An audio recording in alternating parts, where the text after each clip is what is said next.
everyone, Jess here, and today I'm joined with Joel Klooster from Viasat. Thank you for joining me today. Thanks for having me. It's a pleasure. So, of course, at the start of this year, Iris entered into commercial service with EasyJet. Projecting forwards, how do you see this contributing to the global industry? What benefits is it unlocking? Yeah, we're really excited that Iris is now live and in actual operations. It's been a long time coming, a long-term program, but really this is the first step in what we see as being the future of air traffic management. One of the motivating factors is that the VHF network over continental Europe is approaching congestion with increasing flight volumes and increasing traffic, especially in certain busy airports. So offloading that saturated VHF network with L-band satellite communications, which has been used in oceanic airspace for decades now, but taking that same technology and applying it here in continental Europe,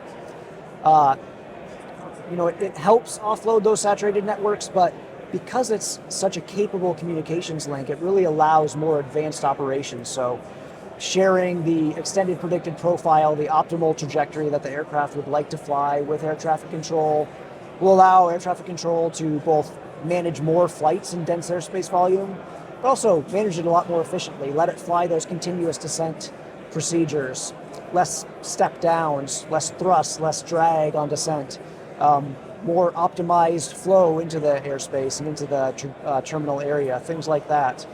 So, it really is the future of air traffic management, we believe. Very capable, very secure, actually much more secure than existing communication links from the aircraft. So it provides that VPN connectivity from the aircraft to the ground. And not just with air traffic control, but also back to the airline operations center. So as you have more and more electronic flight bag applications that are really helping the flight crew optimize the flight, provide more communications and connectivity back to the dispatcher, we see that as being the future of flights as well, and providing that communications and connectivity from the AOC to the flight deck, letting them collaborate and coordinate on the flight via that secure, high-speed satellite communications link. Absolutely. So this sort of cockpit connectivity can really be key to a lot of positive change, like you're saying. So with congestion, emissions, fuel saving, efficient use of airspace, do you think it's fair to say that this connectivity is key to delivering airspace modernisation, or is it just another route? I think it's absolutely key. So if you look at the industry projections, both Boeing, Airbus, and IATA are projecting that between 2022 and 2042, the number of aircraft in operation is going to double from 24,000 to 48,000. And when today we're already starting to see congestion on the existing communication networks, I don't know how we get to that type of air traffic volume and flight volumes. And the demand is there. The public needs these flights connecting the world. So I don't know how we can support that level of air traffic without additional modernization. Absolutely, and I guess it speaks to scalability onwards from that point as well. Yeah. So you've touched on predictions from IATA and the like. How do you think the connectivity landscape is going to change in the next year or two, and how does that differ from how we're going to see it in the next decade? Well, the industry is it's slow, right? Things move slowly, and that's not a bad thing. It's very safe. It's the safest mode of transport, right? So you want it to be safe, you want it to be tested and validated, and so as a result, things take time to move.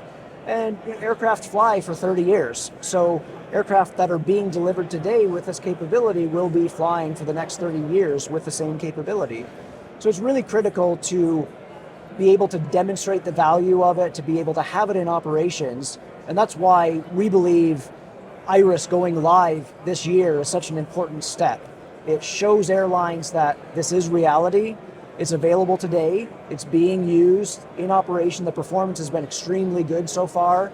So showing that it's available, it works, it's being used, will help airlines have comfort in choosing that equipage as they're selecting the aircraft. Mandates are always a last resort, I think. We really want airlines to choose capabilities because they're going to benefit from it, right? Make it an economic driver. And you see that with things like Iris, where they can connect both back to the airline operations center, see fuel savings, see improved on-time performance, but also take advantage of these enhanced air traffic management procedures. And so we are seeing a lot more aircraft choose this capability and choose this equipage going forward. And I think as you see the benefits come from the initial flights, as you see the reality of it and that word gets out, we expect to see more and more aircraft choosing this equipage. That's great, thank you. And how do you think events like ATW help to drive innovation in the industry? I think it's just networking, right? It's bringing all the stakeholders here together in a collaborative environment, sharing that information. We just had a few airlines stop by our booth, which is great. You know, the coordination that this event provides for airlines that you otherwise wouldn't necessarily be able to talk to, just to share what's going on in, not a sales pitch type of environment, but just sharing, here's what's happening, here's the results we're seeing, here's what others are doing, really allows that communications and that kind of information sharing to happen in a non-threatening, non-salesy type of environment. Fantastic. So sort of, like you say, communication. Yeah. Well, thank you for stopping to share your insights with me today. Yeah, thanks.